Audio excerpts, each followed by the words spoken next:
মহার্ঘ ভাতা বা ডিএ প্রসঙ্গে তুলে ফের সুপ্রিম কোর্টে দ্বারস্থ হতে পারে রাজ্য, এমনটাই জানা যাচ্ছে। মহার্ঘ ভাতা নিয়ে আদালতের নির্দেশের বেশ কিছু সম্পর্কে বিস্তারিত জানতে চাওয়া হতে পারে বলে রাজ্যের তরফে এমনটাই জানা যাচ্ছে। সরকারি কর্মীদের মহার্ঘ ভাতা কিভাবে মেটানো হবে সেই প্রশ্ন তুলে সুপ্রিম কোর্টের দ্বারস্থ হতে পারে রাজ্য সরকার। বেশ কয়েকটি বিষয়ে দেশের শীর্ষ আদালতের কাছে সুস্পষ্ট ব্যাখ্যা জানতে চাওয়া হবে রাজ্যের তরফে, এমনটাই নবান্ন সূত্রে জানা যাচ্ছে। এবং আদালতের নির্দেশের পরে সরকারি কর্মীদের বা কর্মচারীদের বকেয়া মেটানোর প্রস্তুতি শুরু করেছিল রাজ্য সরকার, এবং তা করতে গিয়ে অর্থ দপ্তরের কর্তারা মনে করেছেন বেশ কিছু দিকের সবিস্তার ব্যাখ্যা পাওয়া গেলে আদালতের নির্দেশ পালন করতে সুবিধা হবে সরকারের। তাই মহার্ঘ ভাতা নিয়ে আদালতের নির্দেশের বেশ কিছু বিষয় সম্পর্কে বিস্তারিত জানতে চাওয়া হতে পারে রাজ্যের তরফে। শীর্ষ আদালতে যেহেতু এখন গ্রীষ্মকালীন ছুটি চলছে, বেশ কিছু নির্দেশের মডিফিকেশন চেয়েও সুপ্রিম কোর্টে দ্বারস্থ হওয়ার সিদ্ধান্ত নিচ্ছে সরকার।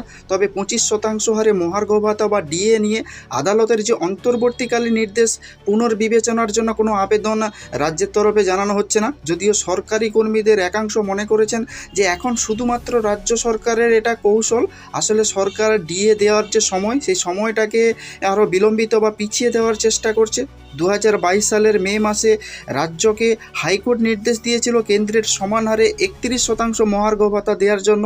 সেই নির্দেশকে চ্যালেঞ্জ করে সুপ্রিম কোর্টে দ্বারস্থ হয়েছিল রাজ্য, এবং চলতি বছরের 16ই মে দেশের সর্বোচ্চ আদালত নির্দেশ দিয়েছিল যে বকেয়া ডিএর 25% মহার্ঘ ভাতা হিসেবে দিয়ে দিতে হবে। তো আপনারা কি বলবেন যে রাজ্য সরকার সুপ্রিম কোর্টের যে নির্দেশ সেই নির্দেশের কিছু বিস্তারিত ব্যাখ্যা চেয়ে আবার সুপ্রিম কোর্টে যাচ্ছে, এবং সুপ্রিম কোর্টে যেহেতু এখন গ্রীষ্মকালীন ছুটি চলছে তাই ডিএ দেওয়ার যে মামলা বা ডিএ দেওয়ার যে পদ্ধতি সেটা আরও বিলম্বিত হওয়ার চেষ্টা করছে রাজ্য সরকার। তো আপনারা যদি এই বিষয়ে কোনো কিছু বলতে চান তাহলে অবশ্যই কমেন্টস বক্সে কমেন্টস করতে পারেন, আর নজর রাখুন না চিন্তা টিভি।